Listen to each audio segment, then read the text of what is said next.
Looks like we're ready. All right, I will call this meeting of the Community and Economic Development Authority to order. The next item on our agenda is a roll call. Cleary? Here. Hamilton? Here. Hardy? Here. Potts? Here. Udell? Here. Wheeler? Here. We have a quorum. All right, great. The next item on our agenda is introductions. We have an introduction for new and existing members. So we do have a new appointment to CETA, Randy Udell. I don't know if, Randy, if you wanted to introduce yourself briefly. Yes, Randy Udell. Currently on council, starting my second term. I'm council president. I retired from AT&T after 30 years. And currently a treasurer of a major political party for the state of Wisconsin. Okay, if we can briefly do introductions in case Randy doesn't know everybody. Andy Potts, we do know each other since we live just around the corner. But you know Jim as well, but I do. Mark. Randy, you know me. Good morning. Hi. Mark Hamilton. Yes, Mark. Hello.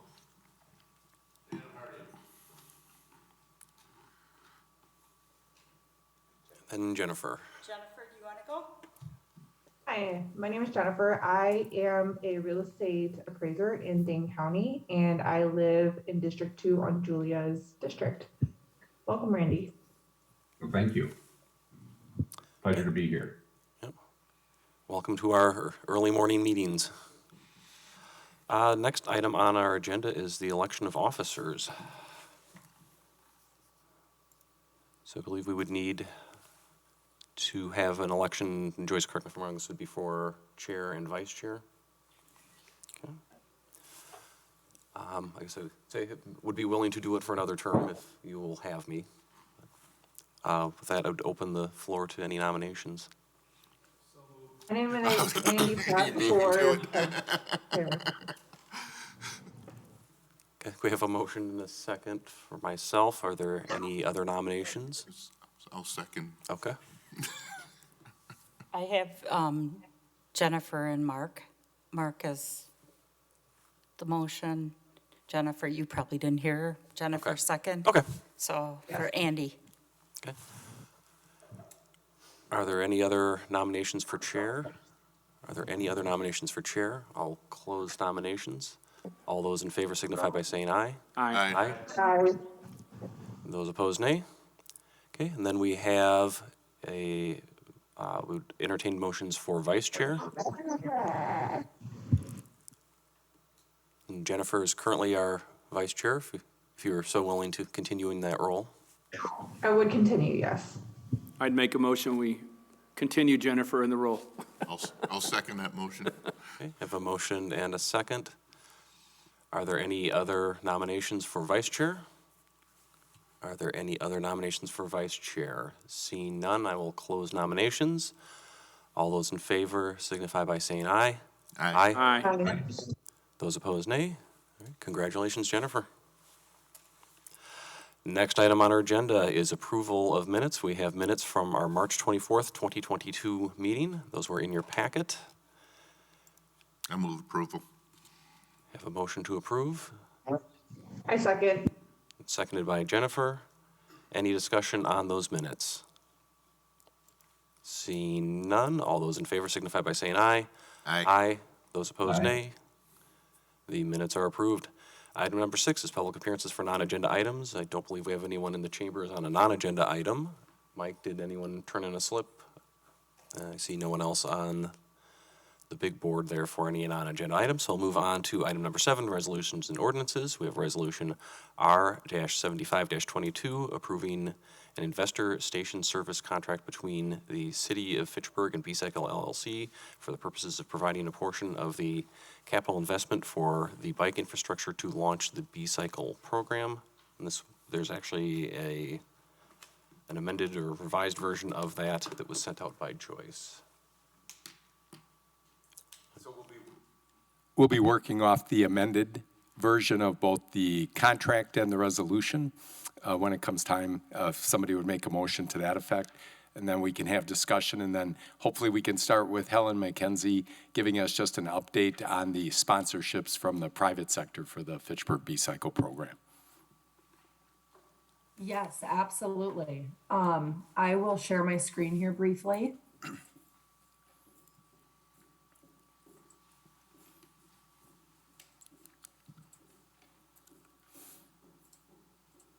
Okay, can everyone see that? Yes. Thumbs up? Okay, perfect. So thank you so much for having us again. We wanted to begin with a brief update on the status of current sponsorship commitments.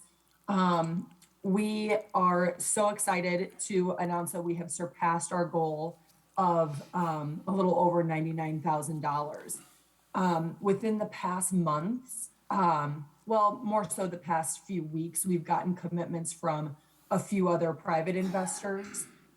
That's really been the largest change. You know, we didn't have someone coming in offering anything over kind of that $15,000 mark. Not that that's a bad thing, but just for awareness. With, you know, this current state, we will be able to place an order for the equipment.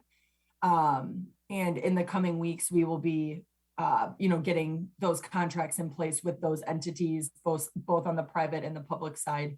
And with that, solidifying the station placements.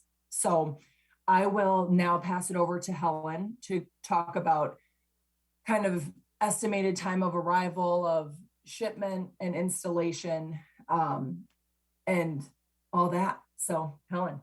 Nice. Yeah, we're excited to announce that. And I think we actually had an additional sponsorship come in last night. So we're actually at $100,003. So we're still gonna shoot for more. We still have actually quite a few conversations in the mix. But thankfully, you know, we're at the point now where we can make that order like Mackenzie mentioned. So from here, we have some homework to do yet because with the private sponsorships that came in, we did promise stations at their locations, of their selected locations. So we'll work with the city and CETA and council kind of on next steps for siting these locations, and then see where there's still some room to maybe add a couple of stations at locations we had previously discussed in our first phase 1 map draft. So from there, we will do siting with the city. We'll secure the permits needed for the locations. We'll start drawing up contracts with the private sponsors. And then we'll hopefully ETA on the equipment, I've been told, is between July and early August at this time, if we are able to put the order in before the end of this month, which works out great with the timing of this meeting. So those are kind of the basics for the next steps. I'm happy to answer any questions you all might have. Go ahead, Mark. Helen, I'd just like to make a comment. And first of all, I want to thank the TREX staff and the city leaders for working so diligently hard to pull this off. We've been at this.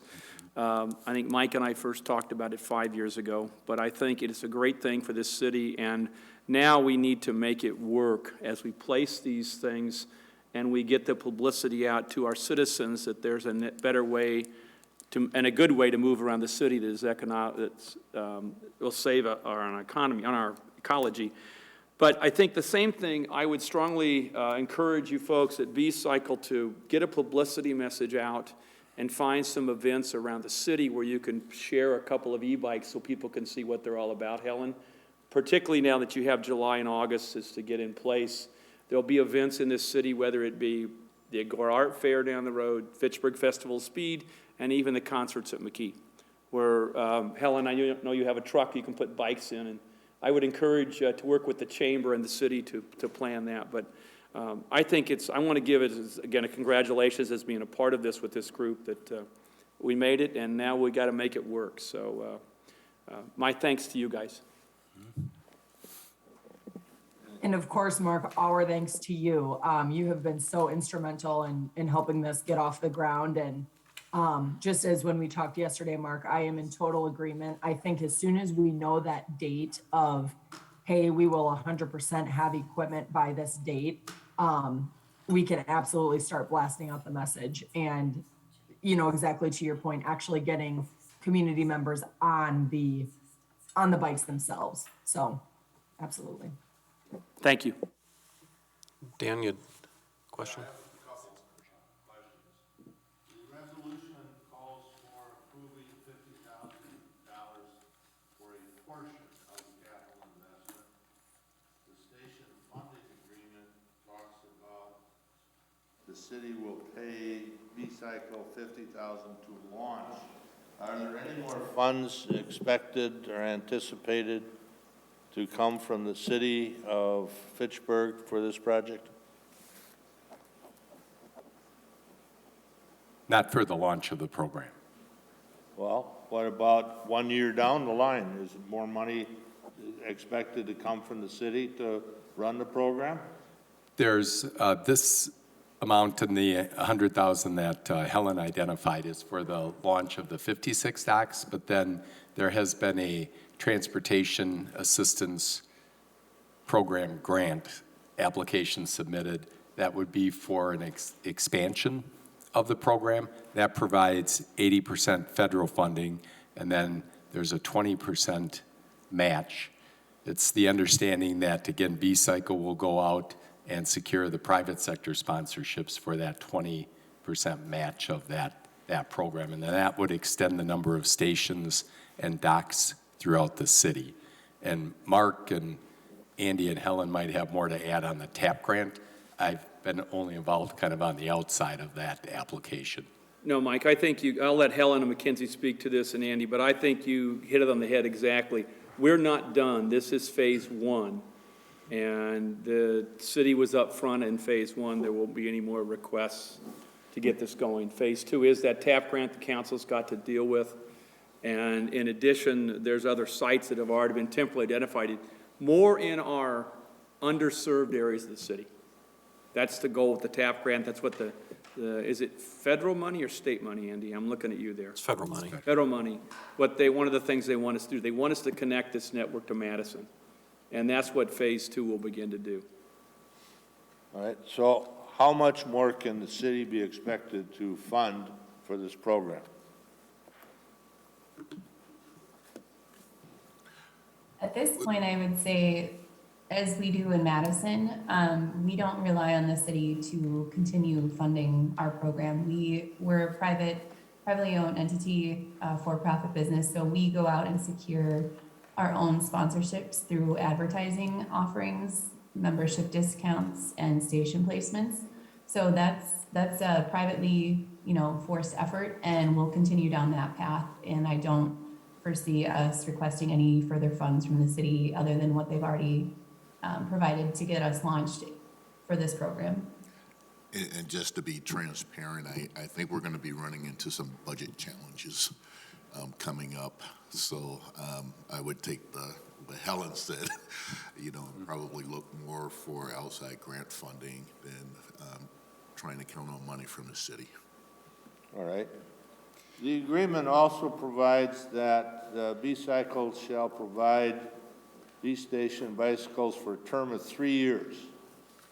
The 3-year term will begin on the official launch date as determined by the city, bike committee, and the Chamber and Visitor and Business Bureau. Do we have a launch date? How's that launch date going to be determined? The launch date would be determined once we're able to place the equipment order. Just with the nature of the world right now, we don't have a set in stone date on when we'll receive the dock. So once we have a better understanding when those will arrive, we will plan with our partners here to make an official launch date. And like I mentioned, we're anticipating that between July and August. So the launch date is between July and August? That's correct, yep. And then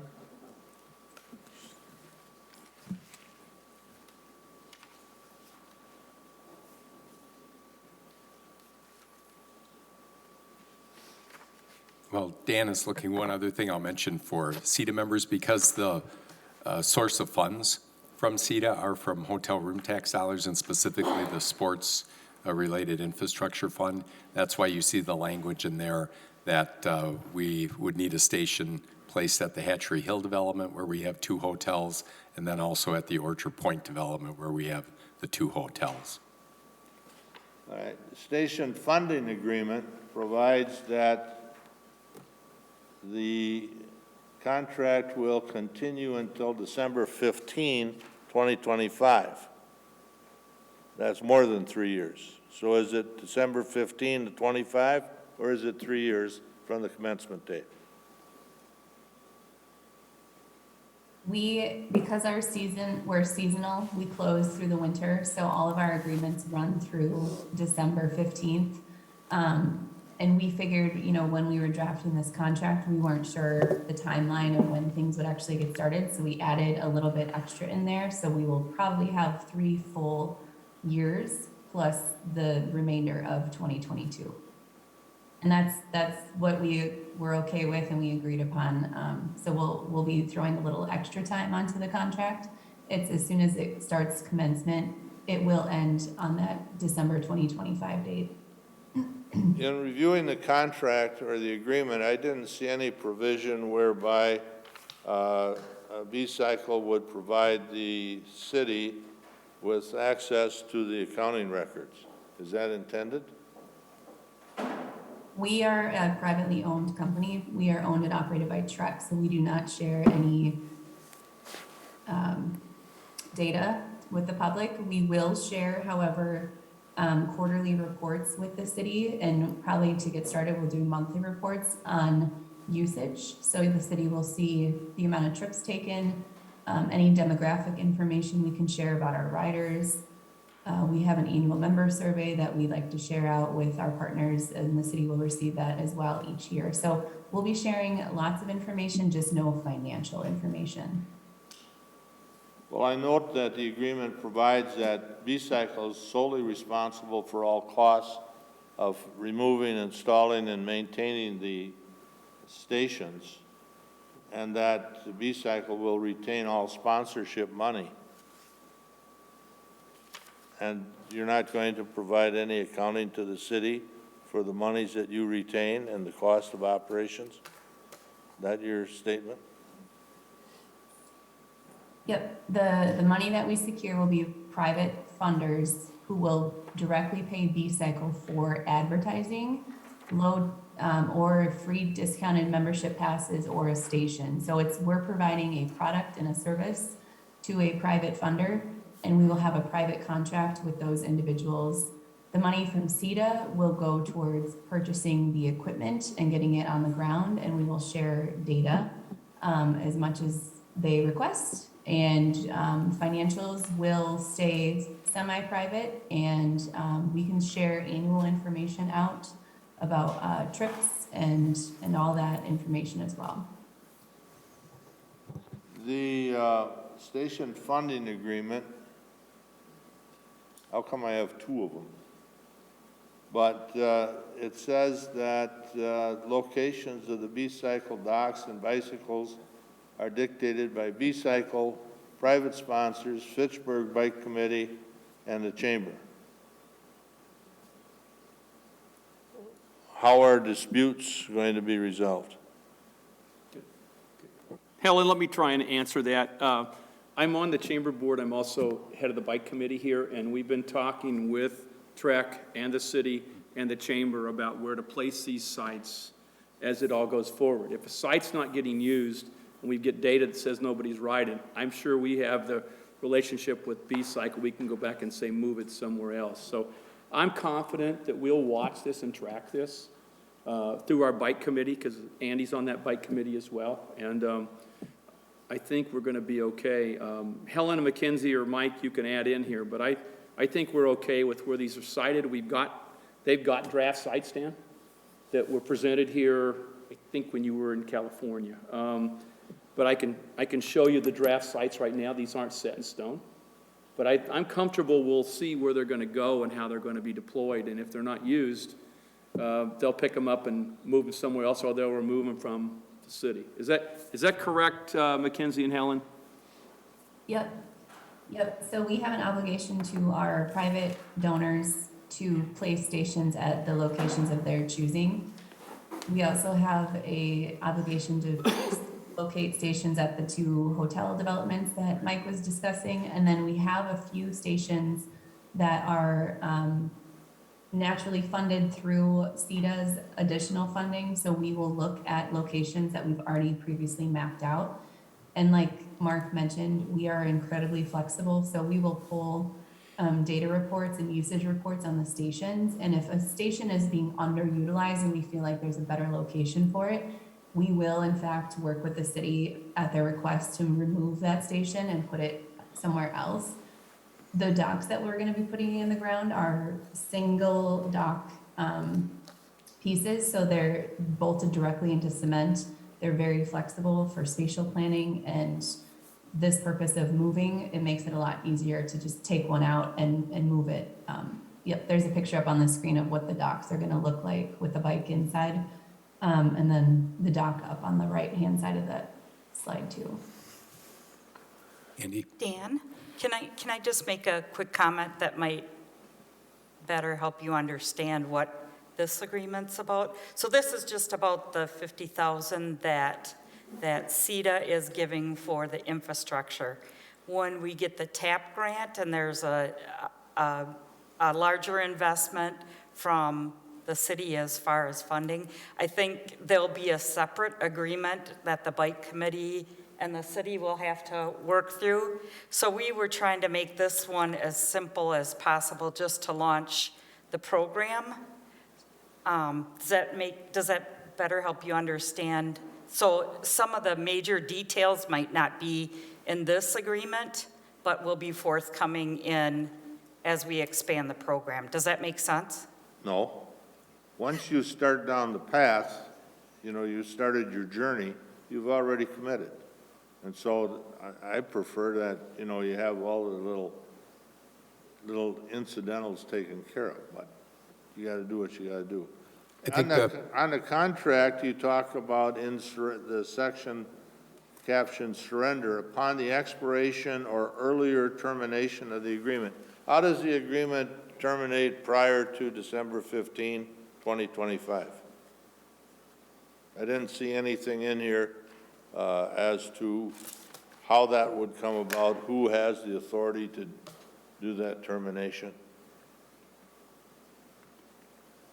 I believe it's in there in a different section. I don't have the contract pulled up in front of me, but I mean, words are words, I understand. You want to see it in writing. However, B-Cycle will not be pulling the stations out early. This is really more a clause for the city if they have any, change of heart about the program and they would like to see it removed. We do have language in there then that says at that point, depending on what year you were to pull the stations out, CEDA would receive an X amount portion of their initial funding back. Mike, I think we had talked about that and included that in this contract as well, just for more security, I think, for the city and CEDA. So the city has the right to terminate the contract at any time for any reason?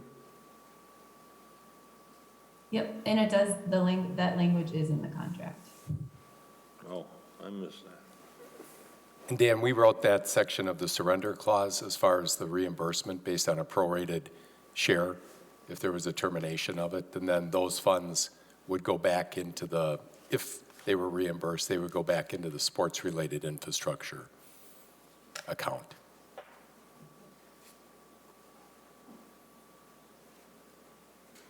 It's broken down into thirds, correct? Mike? Correct. 1/3 each year. Yeah, depending on when if it was terminated. Yeah, I saw it. I just can't find it again. So, It's under the surrender. thing. Surrender, yeah.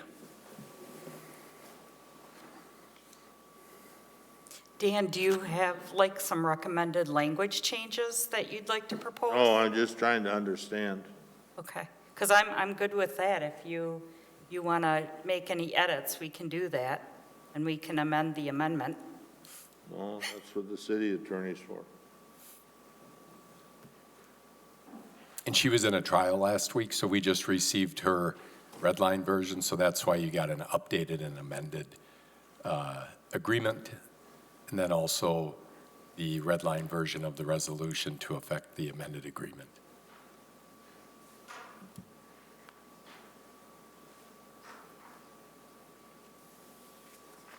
That's all that I have. Thank you. Were there any other questions or comments on this? We actually could use a motion on it. I got one more thing. Michael Joyce, maybe you know this. What's the difference between an agreement and a contract? You know, because it was changed. Did Valerie give any insight on that? No, she just said that. She just recommended that we change the language of agreement versus the contract that it started out.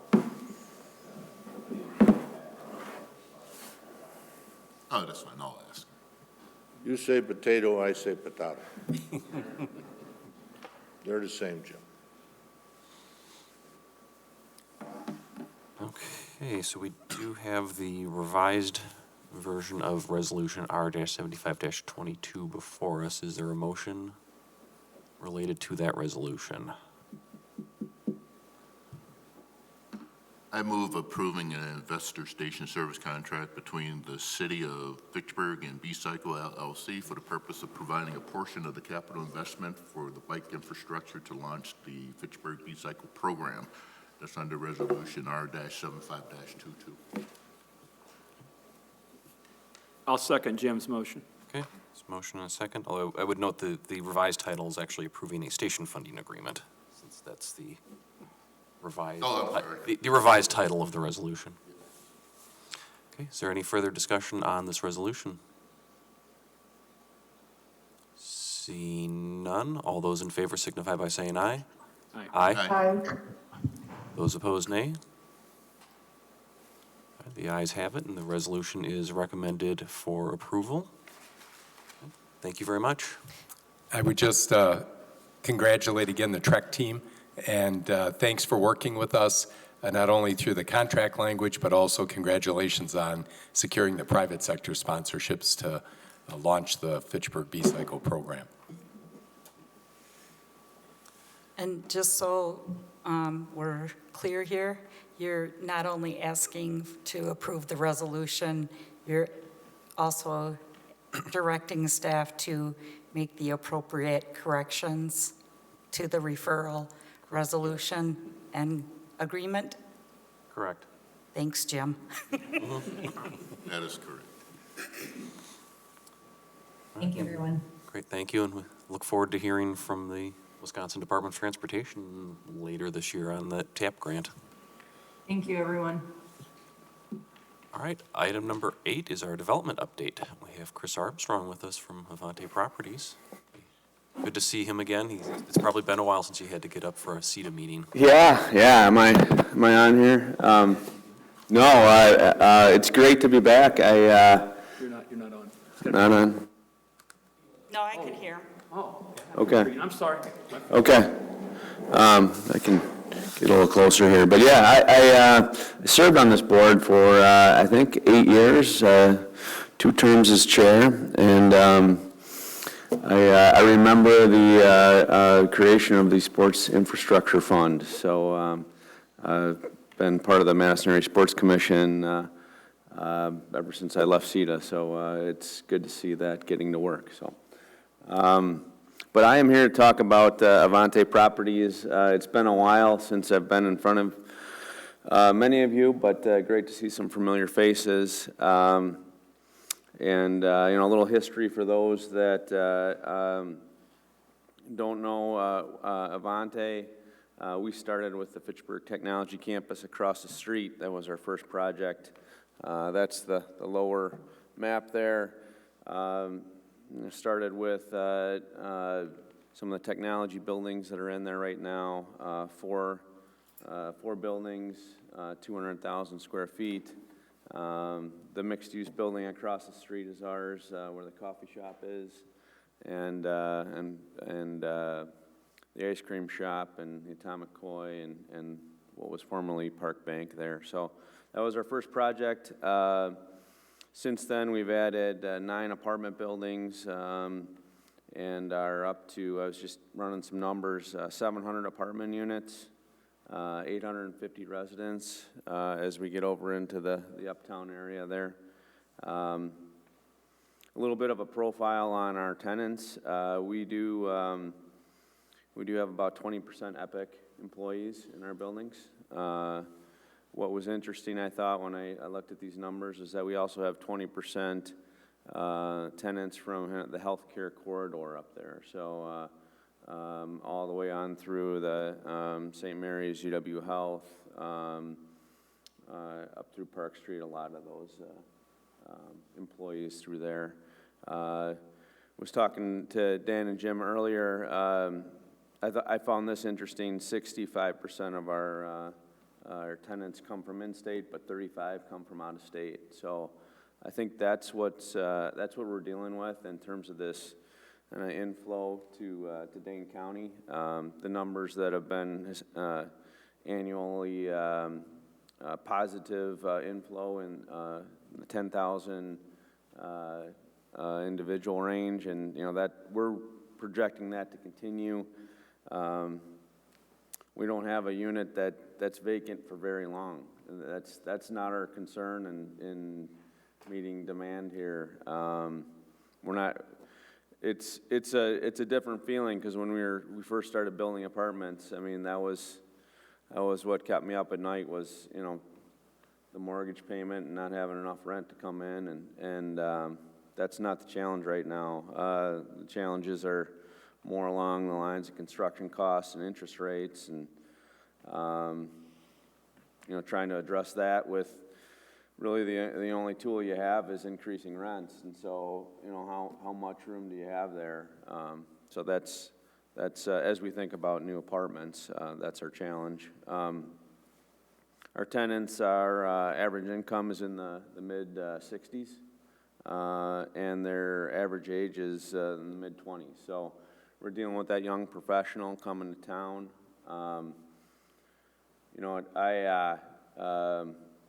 I'm all for finding more single family in Fitchburg and really pushing that. I feel like but not at I feel like we need to still answer that, provide that housing solution for that young professional, because I think that's your future single family resident in the city here. They're going to come live with us out of college, and figure it out, and we got a great community, and if we bring them here from out of state, they're going to end up in one of these long-term single-family homes that we're bringing online. So I wouldn't want to shut down the multifamily spigot, because I feel like that's what's going to end up filling up our single-family too. So just my soapbox, but. This is this number I looked up yesterday with our approaching $200 million in real estate. We paid the city in 2021 almost $2 million in taxes, so $1.92 million to the city of Fitchburg in annual taxes. So big number for us. And as we are moving forward, I've got some of our future projects up there. We are planning to build 2 apartment buildings in Fitchburg, hopefully breaking ground in 2023. The one on the far left there is the Arlo apartment building. We're excited about that one because it's got a mixed-use component to it. We've got a proprietor who will open up a tavern on the first floor, and the component that's kind of interesting is the outdoor pavilion there as a venue for some live music. So the Arlo is a 57-unit apartment building with that first floor tavern, and then simultaneously, if we can pull off the funding, we would build the Talent Apartments, which is at the very south of our platted lots there in Uptown. I'll point that out here. And Chris, there's a handheld microphone that you can use right there.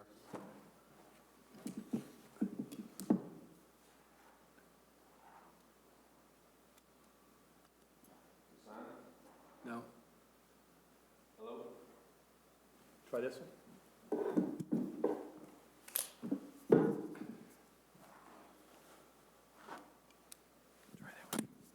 How's this? Any better?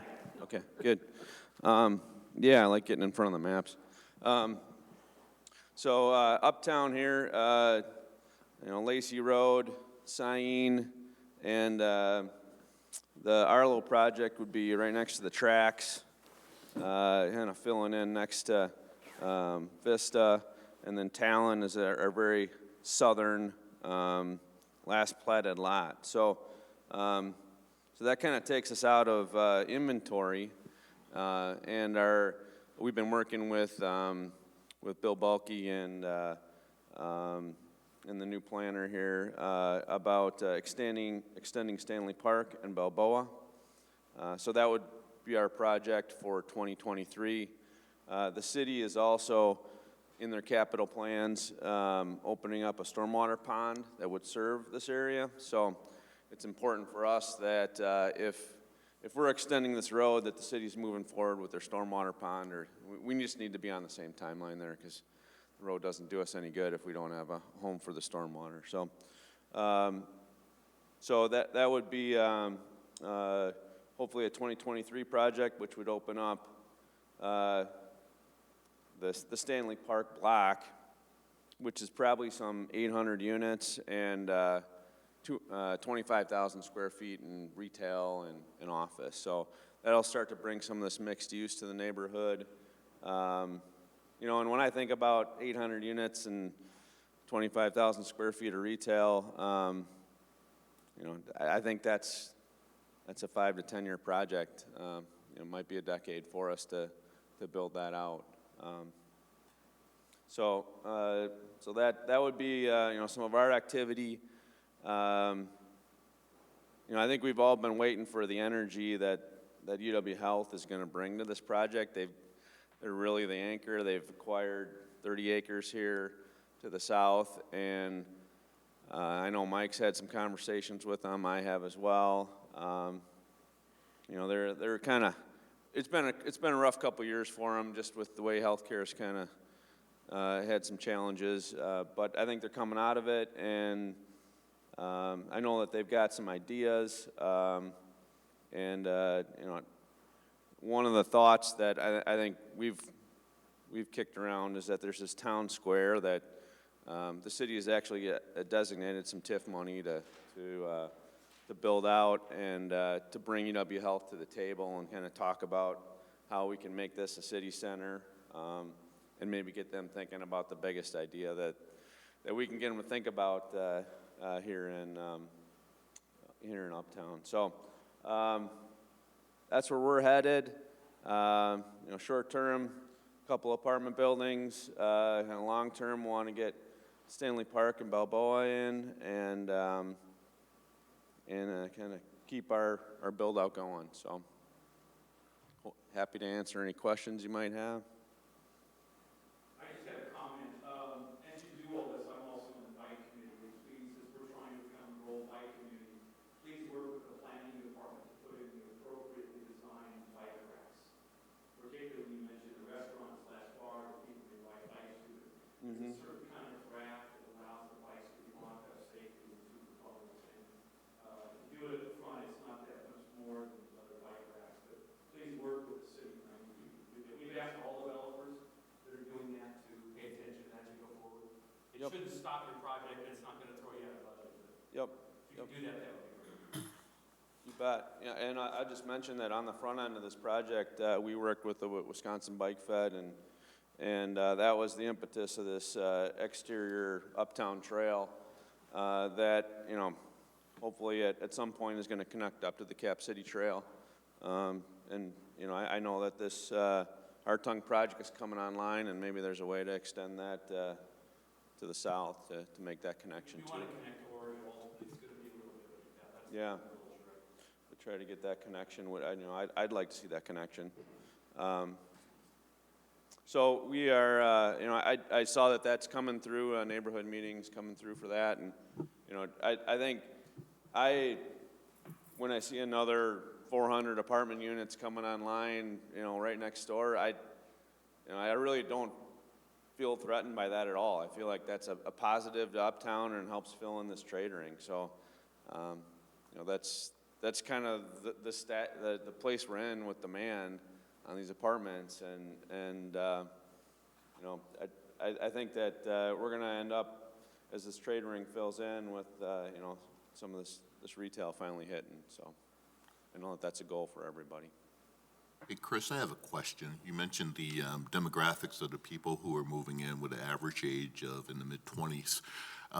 With all those younger people moving in, are you hearing anything about transportation issues, you know, as far as getting around in the city without a car? Without a car, you know, we're parked. We have one stall per unit underground, and we probably park at about with our surface parking, we're probably in the 1.6. It hasn't been. I can't say I've run into, you know, a lot of our tenants pull their bikes up into their bikes are more expensive than their cars, and they're up in their units, but I don't know much more than that. Yeah, I guess I'm speaking more to mass transit, bus service. Or well, you know, I know that it's been running through here, and I think there may have been a change on that, but, yeah. I have a question. Since you were our first smart code user, can you share with us any positive or negatives that you've heard from the development community about smart code? You know, and we've embraced it. You know, I don't think we came in with our own CDP on the front end, and the city said, you know, we want to go with this smart code plan, and we said we're going to make it work the best we can. And I think there's been improvements along the way.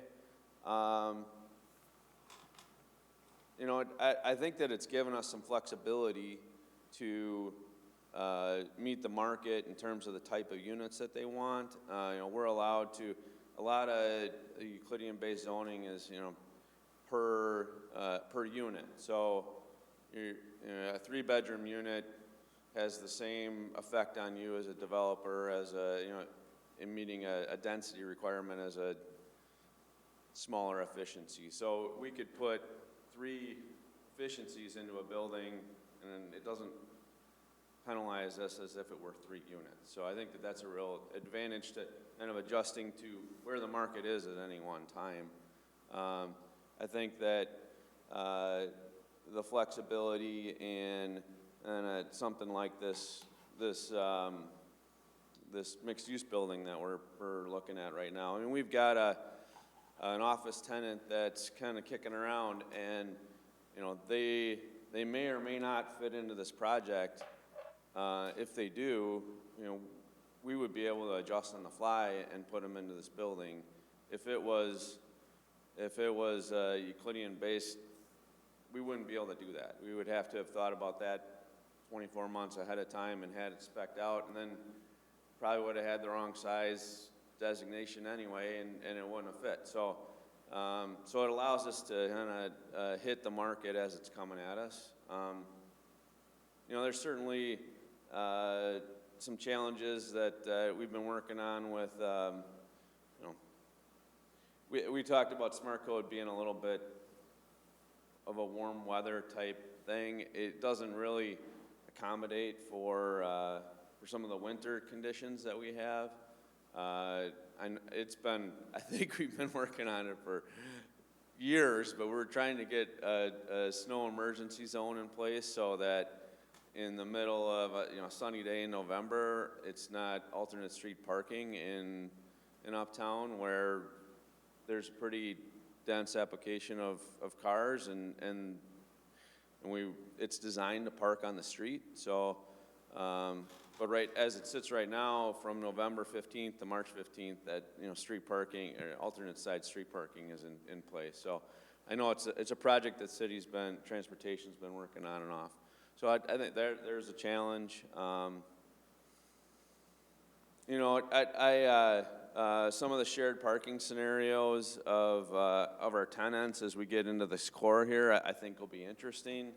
You know, a lot of when we were working with a prospect high site, and I think one of the things that they got hung up on with was like they wanted to just have their 4 edges of their property and say this is us, and then, you know, this is interior block where I think that the concept is that there's some shared parking between users, and you know that almost takes a master developer to overlay it to manage the legality and the logistics. So so site M ends up is a special business district site, probably be a corporate headquarters at some point for somebody like that. So we'll address that challenge when it comes up. Talked a little bit to Mike about our southern lot here, out lot 14, and working with planning.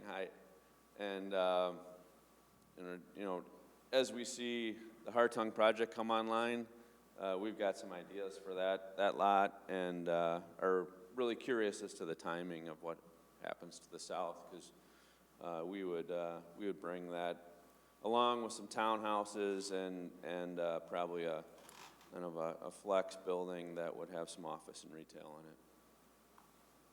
Hey, Chris, for the public, do you just want to point out where Phoenix, the division of Shine, is, and then also just highlight the corner where Quick Trip is starting their site development? So Phoenix Shine has 10 acres here, and you know, we've heard some good things about them thinking about expanding. And then Quick Trip is up on the corner of Sain and East Sherrill. That's been a shot of energy for us, just because we were excited to see that the building that was there go down.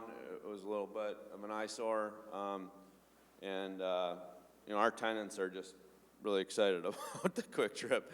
I think it's kind of a mini grocery store. It's 10,000 square feet, and it's their Gen 3 version. It's as big as Quick Trips get, and it's going to be an exciting amenity for sure. So,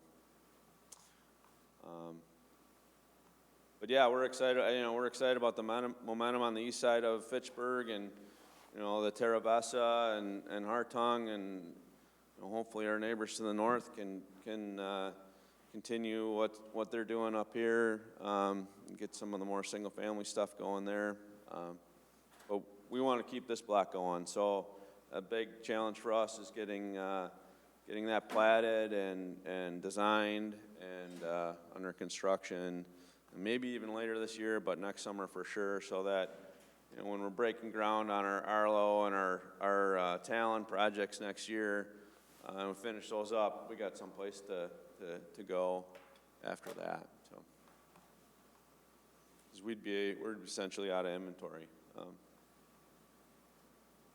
I think, as Chris mentioned, I think we're all looking at filling in that trade ring.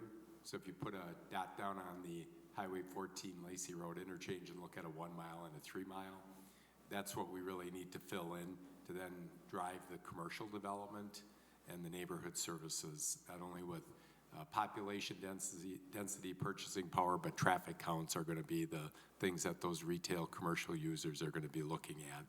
Mm-hmm. And the Holmes Barberschmidt family, who has the 80 acres to the north of the purple that Avante has, I know is having conversations. They haven't reached any agreement with developers yet, but they would look to sell all of their land. They've been approached kind of with smaller inquiries to take 20 acres, but they really are looking for kind of that end user that would purchase all of their property and then kind of do the master plan per the Article 3 of the Smart Code. Mm-hmm. Yep. And then, Chris, do you just want to point out on the Fitchburg Tech Campus to the where the Encompass Health Rehabilitation Hospital is going to be coming? Yeah.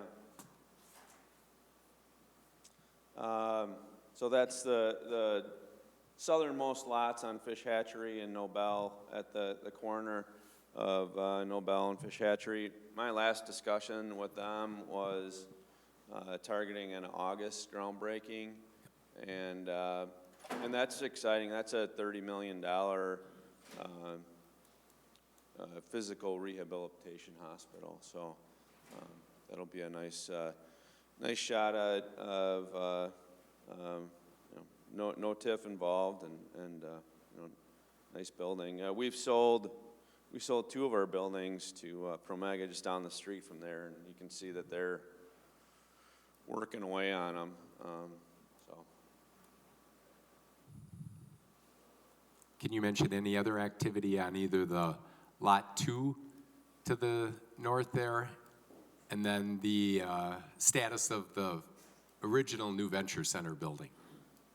Oh, okay. So lot 2 is going to be this interior lot. We just received an offer to purchase on that. That would be for a daycare. So we'll see if I think they'll be working with the city on getting that approved. So I don't know. We'll but they're going to tie it up and make a run at it for sure. So and then we've got our remaining 2 office buildings. CDW just moved into the second floor of the one that's next to the data center, which is ironic because they were the original tenant and left for, I don't know, 7 years, and now they came back. So we're happy to have them back. And then across the street, for the longest time, we had a tenant there, Phillips Medical. They consolidated down to, I think, Georgia. So we're sitting on, quite a bit of vacancy in that building. We've got a prospect that could take over all that space, a nice technology company in town that is kind of getting pushed out of Research Park just because they're out of space. So I think if there's, if I'm reading the office and technology market, office stuff is still pretty soft, but there's demand for lab space right now. It's just very specialized. So every tenant, the building is maybe a quarter of the cost, and they're putting that much more into their build out for their technology needs. So just some crazy numbers on how much money they'll put into these technology buildings. So very specialized. Might not even what makes us, why they're tenant, especially tenant investments, is that they're for the tenant, and the next user probably has no value. As much as it costs, the next user they'll just rip it all out and start over. So that's what we're up to. Can you send me both of the renderings for those apartments for that meeting this afternoon that I can just share? Yeah, I'll send you this one. That one is definitely, we're just not settled on yet. So the colors are in motion, and actually some of the structure is a little bit too, but just want to get too far out in front of that one. But yeah. Okay, thanks. When is the Falcon building projected to be ready for occupancy? May 15th. So I think we're probably over half leased on it already, doing tours. The city's been very helpful in giving us some access to the building. And so that's, I think that's 65 units, but yeah.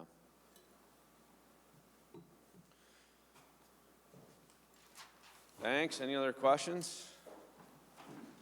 Dan, you're going easy on me? I didn't. All right, thank you. Next item on our agenda is hotel room tax report considerations. And we do not have any considerations, and the hotel room tax for the first quarter is due at the end of April.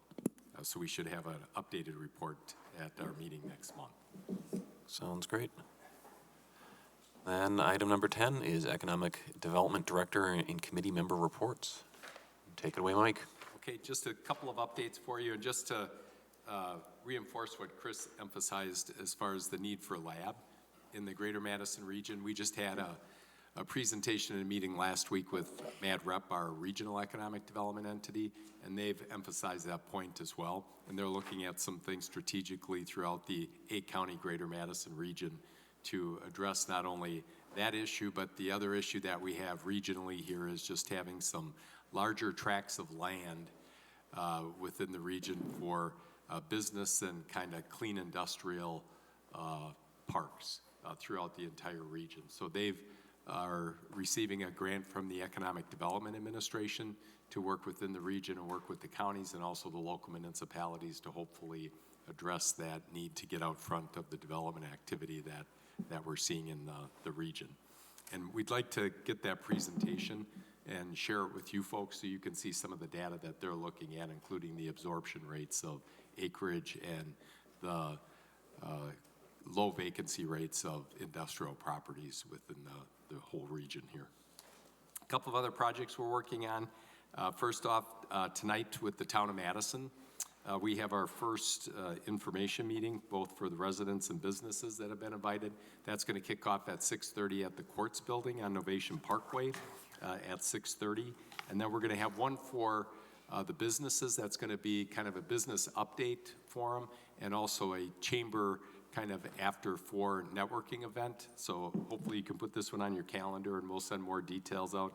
This is going to be at the Delta Beer Lab on Monday, May 23rd at 4 p.m. So we're working with our partners at the Fitchburg Chamber Visitor Bureau to organize the details of that.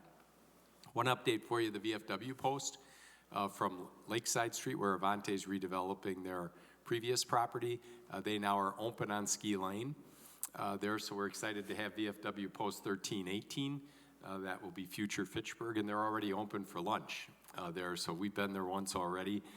So Thursday, Friday, Saturday, right now they're open for lunch and have a great build out in that building along Ski Lane, so definitely check them out. A couple of other development updates from the Plan Commission.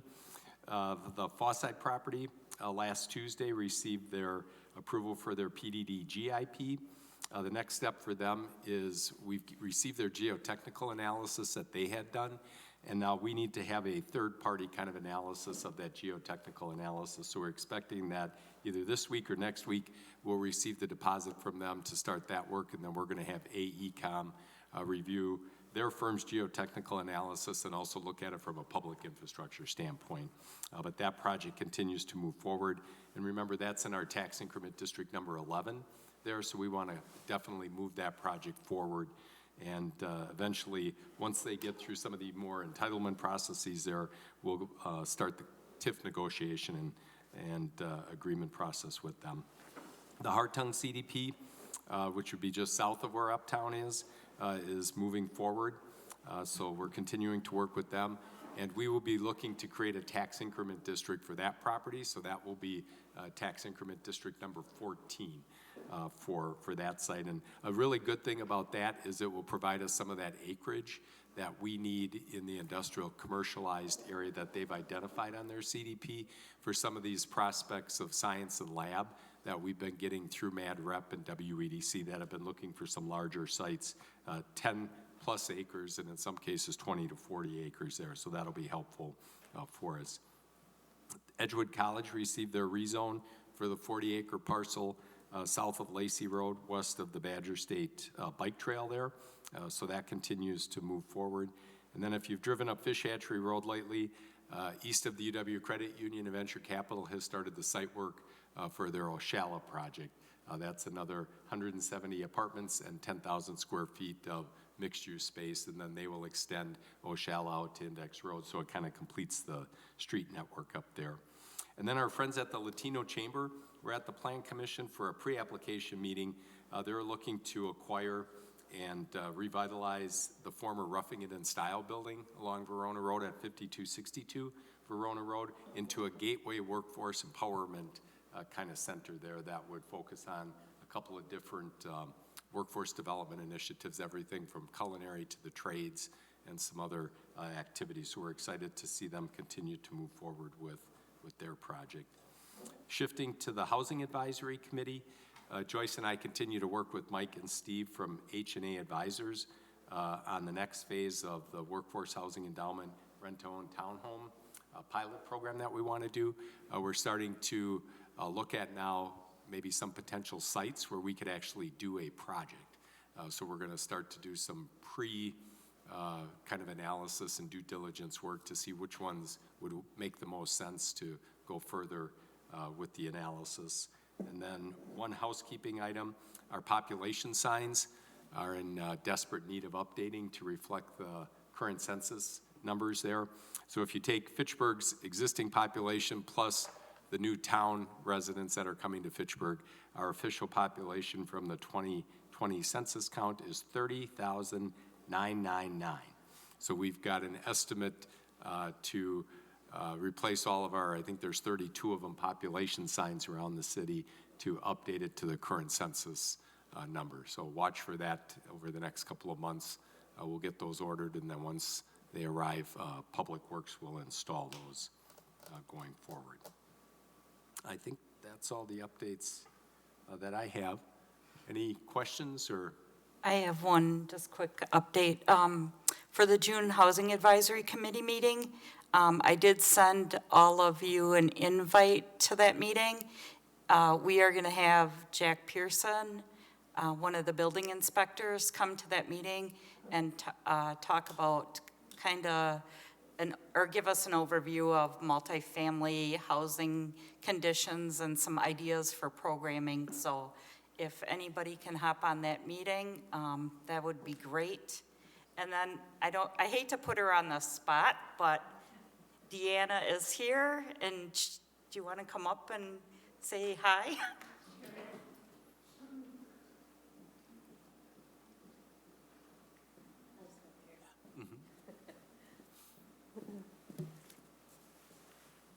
Good morning, everyone. My name is Deanna Schmidt, and I'm the new city planner and zoning administrator here at the city. I started at the end of January, so I'm very happy to be here. My background is that I grew up just south of here in Albany. I did my undergraduate in Madison and then some graduate work in Milwaukee, and I've actually been in Texas for the last 10 years, so I'm coming back home. Yeah. So if there's ever any questions or anything, feel free to reach out to me. I'm happy to help address anything that comes up. Thank you. Great. Welcome aboard. And we're welcome, Deanna. We're fortunate to have her. She's jumped in, hit the ground running, and has kept multiple development projects moving forward seamlessly here through the development process. And now has a new sidekick, Zach, who started on Monday, who's coming to us from Bowling Green, Kentucky. So we're getting back up to fully staffed in the planning department. Yes, we are. Yep. All right, great. I'll just mention one other update. Yeah. And before you do, I did want to mention I've got the, this is the ride guide from the Bike Fed. I'll just pass this around, but I had sent around just photos of the ad plus some of our events that were in here. But while you're speaking, I'll just send this around. Great. I was just going to mention one other update for you. We just had a conversation internally yesterday with Deanna, the mayor, and Chad, staying out front of the demand for development and acreage in Fitchburg. And with the council's recent conversations with the ARPA federal dollars and also the one-time dollars from the TID 6 closure, we are looking at doing 2 of the FUDA, Future Urban Development Area, neighborhood plans, and those 2 are South Stoner Prairie on the southwest side of the city, and then the Greenfield neighborhood, which is west of Highway 14, kind of along the Saline Road corridor down to Burn Road there. So we just talked yesterday about kind of approach and timing of those, but the council has identified some funding for those neighborhood plans in the ARPA and TID 6 So we may look to issue some RFPs later this year, and then those would probably take a good 2 years to work through. But that's the first step in the process, going through a neighborhood plan before we could ultimately go forward to CARPC, the Capital Area Regional Plan Commission, for future urban service area extensions. But we'll keep you posted on that as we continue to have conversations and identify a timeline for those. So Mike, with those, I mean, it's been a while since we've done a FUTA expansion neighborhood plan, but are we anticipating we'd use a similar process like with Northeast Neighborhood or some of the other ones that it's probably been, what, a decade now since we've done any of those, but. Yeah, I know Deanna's going to go back into the archives there and kind of look at the last couple of ones that we did, including, North Stoner Prairie, there's McGaw Park, neighborhood plan, and then Northeast. One thing we talked about was kind of figuring out our timeline of when we would like to have that work completed, and then kind of ask the consultants in an RFP to show us how we can go through the public process that we would normally go through here in Fitchburg, and the various analyses that would be part of a neighborhood plan, and how we could accomplish that work kind of in a set period of time. So that way we can stay out front again of the need for acreage and development activity here in Fitchburg. I assume they'd be a little different in that these would be more city-driven, whereas I think in some of those previous ones you mentioned, it was really more developer-driven, that they were the one, you had a single large landholder who was able to kind of front the cost, but then was also kind of somewhat driving the process. Yeah, I think especially with the North Stoner Prairie one, that was with where we partnered with Payne and Dolan and also Sub-Zero on that, especially on the west side of Seminole Highway. I think, and we were talking about it yesterday, that each of these food areas are a little bit different. In South Stoner Prairie, we have kind of two main property owners. There we've got Fitchburg Hills LLC, and then we've got Payne and Dolan. And that's the area south of Lacey Road, over to Fitch-Rona Road, and kind of west of the 40 acres now that Edgewood College will be developing. But over in Greenfield, then we've got one of those rural kind of residential subdivisions there on the west side of Cyene Road. But then we do have some larger kind of vacant acreage between Highway 14 and Cyene Road.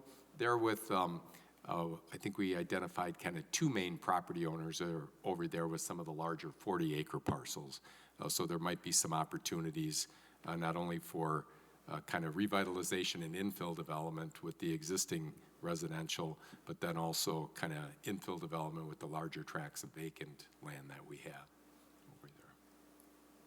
But we're excited about the opportunities that both of them can bring, to the city. And, that Highway 14 corridor, I know the common question I get asked all the time is, well, when are we going to see the retail, commercial neighborhood services? And it really just goes back to that trade ring demographics there. And once we fill in that 1 mile and 3 mile, you will naturally kind of see those uses, come forward and gravitate towards being in that neighborhood. One thing I will mention, because Chris alluded to it with the High Side project there, in that TID 13 project plan, and kind of within the SMART code parameters, and it's supposed to be a higher density mixed use business environment over there. We do have programmed in the TID 13 project plan dollars in the future for parking structures and ramps that would be shared by multiple users in that neighborhood. Because if we're going to realize the full potential and opportunity of Uptown Fitchburg, we're going to need to be a partner in the development of those structured parking infrastructure to drive the kind of development that we want to see, especially in that town center area that Chris identified on the map. All right. Were there any questions for Mike or any other committee member reports? Okay. Seeing none. Item number 11 is announcements. Are there any announcements? Last one, we will be having the Memorial Day observance. We're working on that for Memorial Day. It'll be out at the Veterans Memorial in Gorman Wayside Park. And not only our annual VFW, or Brooklyn, Oregon VFW post, but now the new VFW post 1318 are going to be combining to work together on that observance for us. So we're really excited about the program that we'll be having this year. Great, thank you. Seeing no further announcements, item number 12 is adjournment. Do we have a motion to adjourn? So moved. Motion by Mark, Second. second by Dan. All those in favor of adjourning signify by saying aye. Aye. Aye. Hi. Those opposed, we are adjourned. Thank you.